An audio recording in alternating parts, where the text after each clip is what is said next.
Welcome to episode 17 of Youth Empowerment Radio. This is part one of our special series on the power of youth voice and advocacy, how to inspire it, amplify it, and use it to drive meaningful change in the laws and policies impacting lived experience youth here in Colorado. Our Youth Move Colorado advocate Carmen sits down with Tori and Jordan.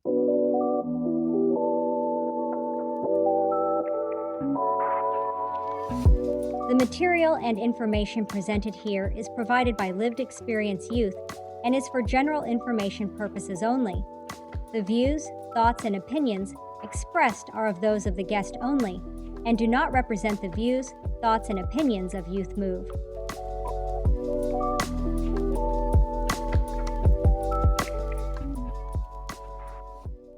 Hey everyone. Hey, Jordan and Tori. Thank you so much for you both being here.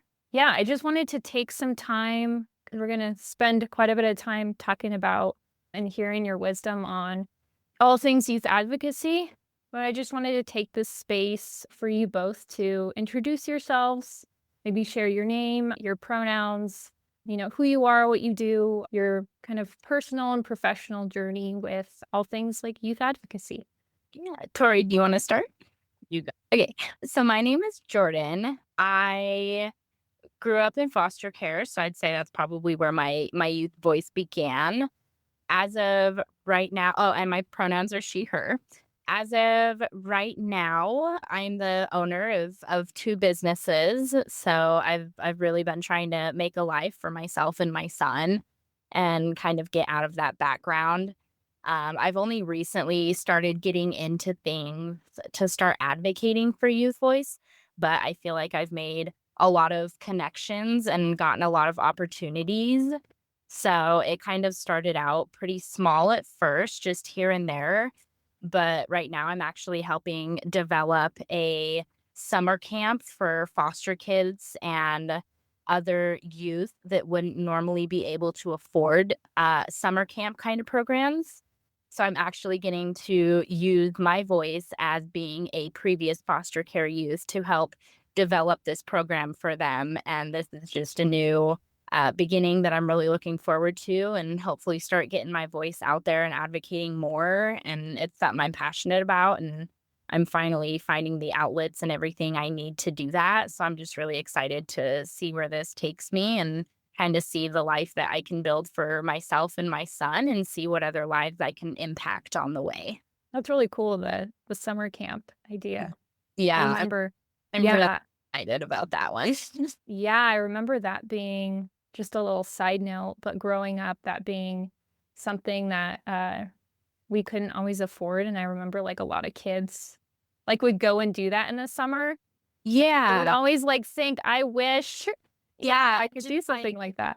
Being so young and not understanding, why can't I be like other kids? Why can't I get that experience, get that time away?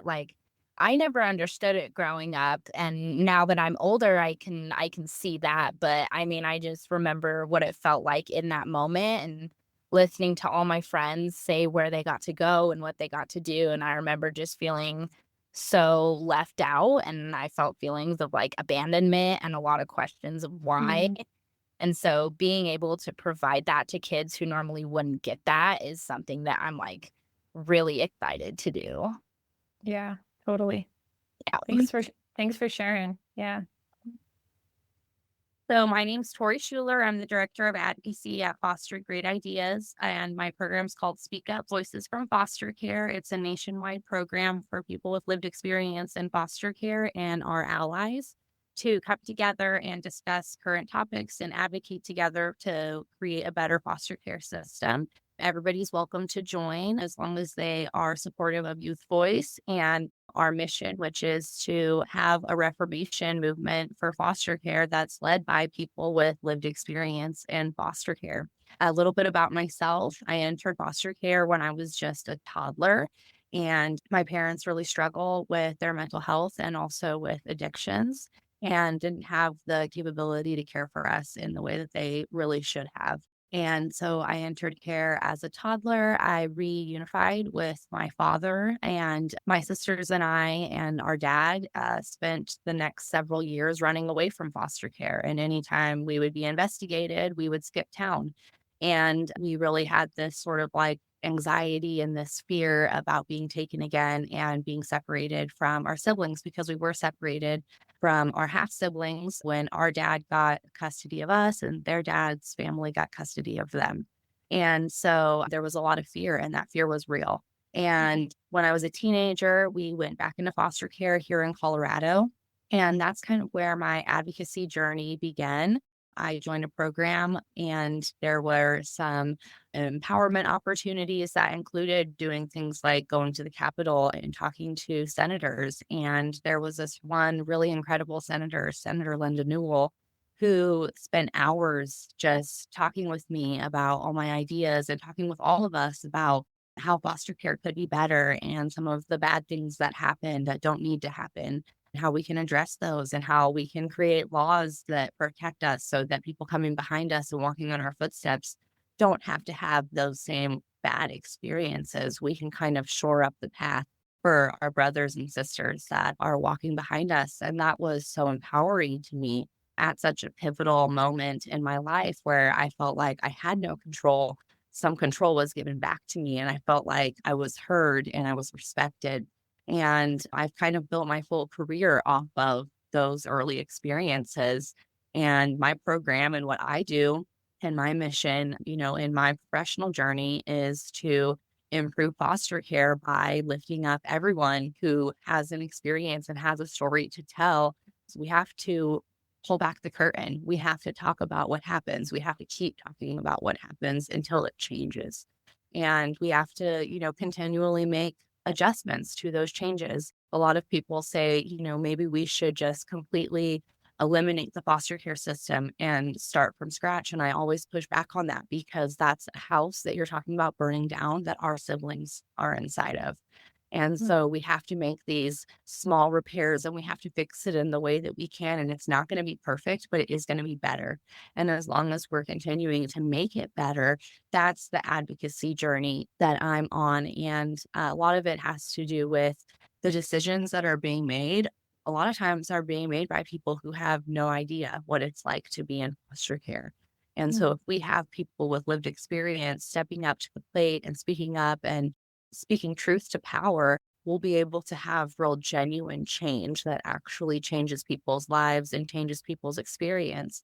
I want children going through foster care to feel like they were helped and supported, not like they were further traumatized and further hurt by the experience. Mhm. Yeah. Oh, you said some really impactful things that really stuck with me. The first one being just like your experience having, with, I think you said Linda Newell and that experience, and, them just asking you a series of questions and kind of like elevating your experience to a different level than maybe it sounds like ever experienced before. But this idea of like giving some control back to yourself and over your situation, I think is, for me at least, like at the root of youth advocacy and like why I do it, right, is to give control back to the young people, right, that are involved in these systems and things like that. And I think that's really impactful. Speaking of just like giving control, back to young people, right, or autonomy, agency back to young people. There's this idea within, the youth kind of world, organizations that work with young people, and that we can do that by involving young people in decision making, right? And I'm curious, like for both of y'all, what do you think? I think there are a lot of different kind of like working definitions for what folks think that means. I think that adults and youth have different perspectives on what that really means. And so I'm curious what your thoughts, both of y'all's thoughts are on that. And then what does that actually like look like tangibly and practically, like day to day within organizations? So for me, it's all about authentic engagement. And I think sometimes they're like, well, we got youth input because you let the youth know what you already decided. That's not authentic engagement. Like, we need to be a part of the decision process. Just recently, someone mentioned that there was youth input on something that I wasn't aware of, and none of the advocates that I know were aware of. And when I asked, what did that youth input look like? What process did you use? They invited foster parents, and the foster parents, some of them brought the kids with them, and they were in the room. That's not youth input. Those youth did not come to the table to advocate. They were not prepared and empowered to advocate. They were brought to something their foster parents prepared to come to, were empowered to come to. If you want to have authentic youth engagement, you need to have all the youth at the table ready to participate, supported through programs like mine. Speak Up provides free coaching, free training for anyone with lived experience who wants to get started on their advocacy journey. It's not just giving us a survey or filling us in and letting us give some feedback, but you're not actually going to change anything. It's going upstream and including us in the program development, including us in the brainstorming, including us in the rules promulgation. We need to have youth voice at every step of the process, or you're not being inclusive of the youth voice. And I think a lot of organizations want to include youth in a way that they feel comfortable so that they can get that gold stamp and say, look at us, we included the youth. But if you're only including the youth in the capacity that you think they should be in, and that capacity is extremely limited, and I'm talking about you have a youth survey or you have 1 or 2 youth feedback sessions, that's not enough. I want to see more. I want to see organizations jumping in the deep end. And I'm calling my own organization out on this one too. Having youth boards, having people with lived experience on your board of directors, having a junior board that includes people with lived experience, having lived experience on all of your committees,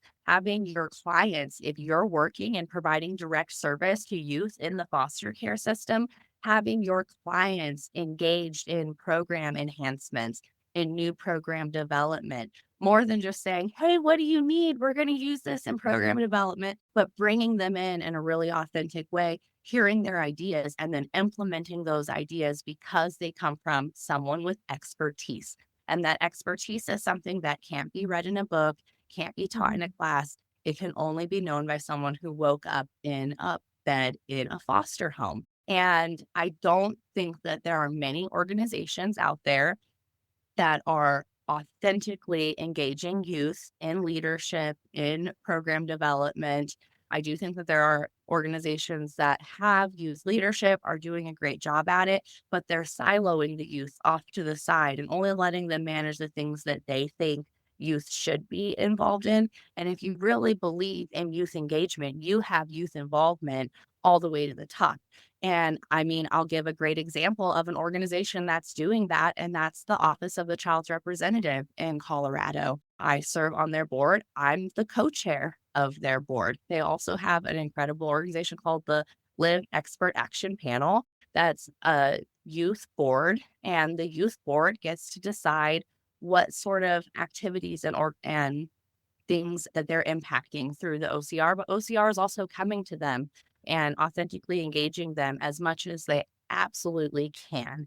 And I just wish that we had more models like that, and that more people were, instead of being afraid of engaging youth and afraid of, what the youth might do or how hard it might be to bring in that engagement, but instead saying like, we want to have this. And if it's hard, that's okay, because a lot of good things are hard. We're willing to do hard work. Mm-hmm. Yeah, I think the piece you spoke to about, because I've seen this a lot, and I'm curious, Jordan, if you have as well, but this idea with we will bring youth on and have them be a part of our organization, but to a certain point that doesn't threaten our own autonomy and power as adults in a space or as an organization, right? So in other words, if if the young person is too in charge, right?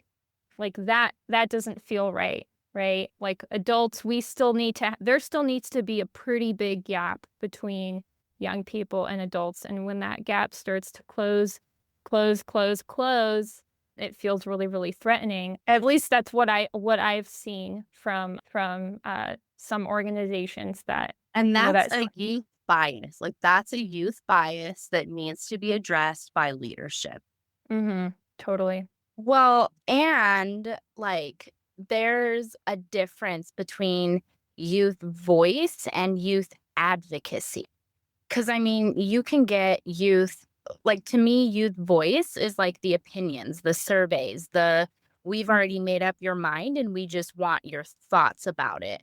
Whereas youth advocacy is actually like implementing the changes spoken by the youth. And so programs can say like, oh yeah, we had youth voice, but I mean, like we were talking about, it's just like they've already made up their minds and they're just getting their opinions about it.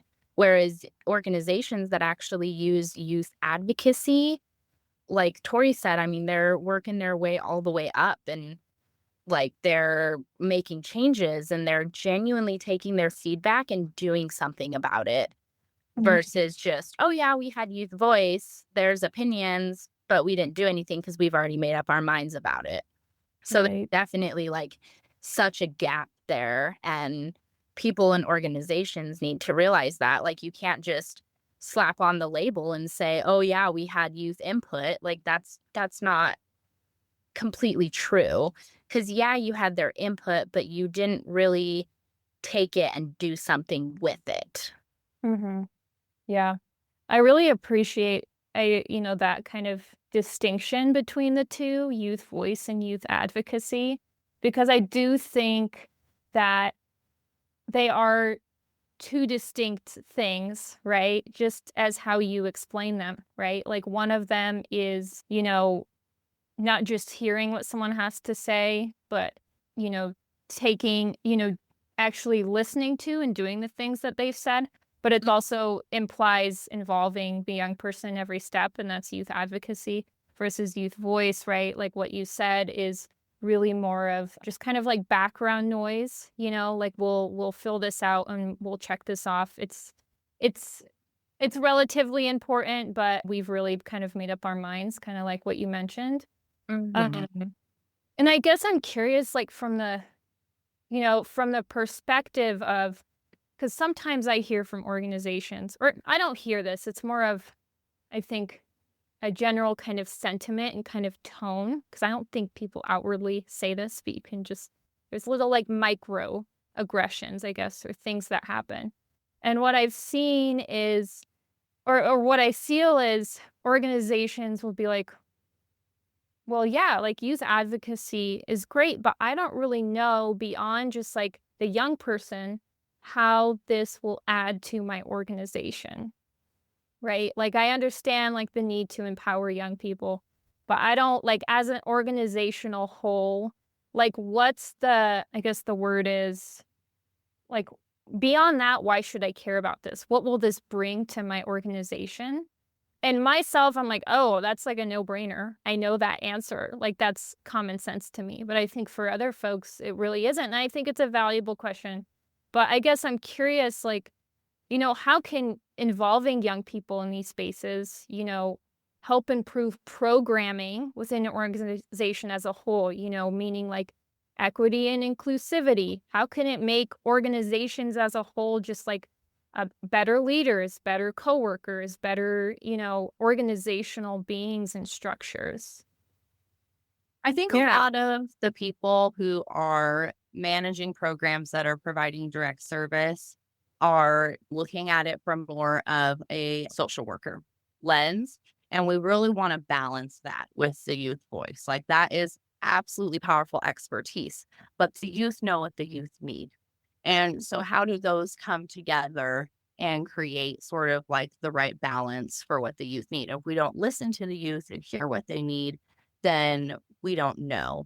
And I think that there are a lot of organizations that the way that they're not set up to have a lot of youth input, or they're like Jordan was saying, they are set up for a lot of youth voice, but they're not set up for a lot of youth advocacy or youth leadership. They're not really taking that next step. And that could be because they can't. And, some of that, especially within government, we have to recognize like where the ceiling is and be okay with what's the advocacy that we can do. But the organizations that are really authentically utilizing youth voice, it is powerful, and it does do powerful transformation for the way they do their jobs, the way they look at their roles, but also the way that their jobs function. And again, to bring up the Lived Expert Action Panel at the Office of the Child's Representative, their advocacy has been so powerful that it's done things like before we had them, kids in Colorado only received a guardian ad litem for legal representation, and the guardian ad litem did not represent the youth, but rather their best interest, which is according to the guardian ad litem, what was their best interest. And so now, because of some of the incredible advocacy from people in Colorado, but especially the advocates in the Lived Expert Action Panel and the leadership from the people that are at the Office of the Child's Representative, really listening to the youth and saying, this is something that we can do. This is something that we can grow. Now in Colorado, when you're over the age of 12, you receive an actual lawyer, and it's counsel for youth. And even if they're not able to achieve what you want for your wishes, they do have to state your wishes. And they do have to fight for what the youth wants. So, for example, if a youth really wants to return home, but it's not safe, we're not going to return the youth home. But now the youth has an advocate in court who's going to voice what they really want, a true advocate. And that's some of, a great example of the impact of true youth leadership and youth voice going beyond just, we want to hear from you. We want you in the table. We want you to know that we care about you, and we want you to be empowered to. You are leaders. You are advocates. Lead the way. We're going to help you. And, some incredible things can happen. That bill and all the other bills that the LEAP group have worked on have changed lives. And, that's something that anyone can get involved in as a young person in Colorado. They can apply for LEAP, and that's a really great opportunity for them to advocate. And I think more organizations can create opportunities just like that. Mm-hmm. And with youth advocacy as well, like something the programs need to have to do this is like, in order to truly listen to the youth, you have to really be willing to hear. So you may have your own agenda for the program, but when you're genuinely taking in youth advocacy, you have to put your agenda aside and be willing to let that go to see the changes that will happen. Because you can implement youth advocacy wherever you want, but it's not truly going to happen until the organization is willing to make the changes and accept the youth voice and be willing to fully hear it. So, like I said, they need to put their own agenda aside and really be willing to hear it and do something about it. Nothing's going to happen until they change themselves first. Mm-hmm. Yeah, the piece, you mentioned around putting their own agenda aside. I don't know about, and I think adding to that, something that comes to my mind, and I'd love to hear y'all's thoughts on this, because I speak from experience from this happening to me, where I was working on this amazing grant, for Colorado, and I did, we, not just me, but me and other young people did a ton of this work on it. And there were a lot of like we were posed as the decision makers in this grant, like you all have final say. And actually it was written into the grant that was how it was supposed to be. And then the organization at large that was sort of like, I guess, for lack of a better word, in charge of facilitating this grant, started making all of these micro adjustments to things. And I remember that were contrary to what we said. And I remember feeling like so like upset, but I was also like, why'd they have to hide this? Like, why couldn't they just come out and just be transparent and say, hey, I know you all put all this work in, but we can't do this because there are, which I learned later on, there were like very like financial and like very like, I don't know, deeply rooted logistical reasons they couldn't, And I remember I was like, wow, you could have saved me so much heartache and just like frustration from, all the work that I did by just like coming out and being really transparent and open and honest. And I'm curious if y'all have ever experienced that and what your thoughts are on transparency in this space, because there are going to be times when young people have these really amazing ideas and they just can't happen because of all this bureaucratic stuff that's happening, right? Right. Or they have to happen in baby steps. And I Okay. think that that's part of why we lose so many great advocates, is because it's hard to be transparent in communication in advocacy because we don't know what's going to happen. And so, like, we'll have a bill that everybody's on board with and we really, really like it, but it's a tight budget year and it's going to die. And then the young person feels like, well, I've put so much into this and I really wanted this to pass and it was going to be so important and it's so necessary. And they just voted no and they don't care about us. And that's a really hard rejection to feel for a population of people who have rejection trauma.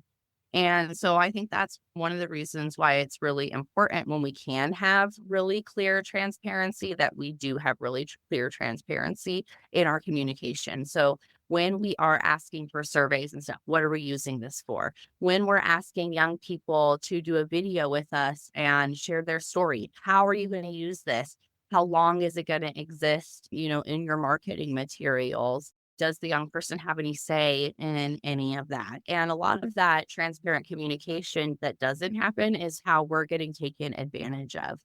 And to kind of, one thing that came up in my experience is I had a job I really, really loved. And one of the things I had done in that job was I created a clothing closet because so many of our youth were in homelessness, and having, a fresh outfit or even just another outfit so that they, would be able to change their clothes restored so much dignity. And it was an easy, free thing for me to do. Like, I just, through social media, and people would drop off clothes and I would hang them up, and it wasn't a big deal to have it. But it did make some of my coworkers uncomfortable because they didn't like that it was taking up space, and they felt like there's other resources out in the community. We should be sending those to our youth, to those resources. And I was like, well, if the youth are already coming here and we can help them out with a little something, why not? It's just taking up a little corner. When I was on vacation, they got rid of my clothing closet. And that was the day that I started looking for another job. And it was really, really hard for me to leave that role because I really loved the job. I really believed in the mission and the work I was doing. But that, you could call it a microaggression. I would call it a macroaggression. Felt like a personal attack, not only on me, but on my people. And that's another thing that's really hard when we're advocating from our personal experience and when we're stepping from really having one foot in the lived experience box and one foot in the professionals box, and how we sort of manage the feelings that come along with that. Because some things do have to be made, because of budgets or because of space or because of, being clear in mission. But when it takes away from the people and the people's need, and those are your people, that feels like a personal assault on your family. If there had been, some clear, transparent communication, someone had let me know, why that it was a problem and why we had to get rid of it, I still probably would have been upset, but I wouldn't have left the job over that. And so, things like that, having clear communication. Another example of, how we lose advocates is when we have programs and they lose funding and we don't communicate with the young people that the program is ending. And this is something that matters to them. This is how they're connected. This is part of their community and their support system. And now it's gone. And we didn't have any kind of closure. That's re-traumatizing for us because so many people left us. We changed placements, we changed caseworkers, we changed attorneys, we changed foster parents. All of these things are always changing without a real process. And that's not normal. Like the normal community, says goodbye to people. And so it can be really traumatizing when things like that happen, especially when you're putting a lot. It's not just, this is my job. This is my life. These are my people. This is my passion. And so when you're putting all of that into it and things change, and things can change, we really got to talk it through so that it's not a traumatic shift and a traumatic change.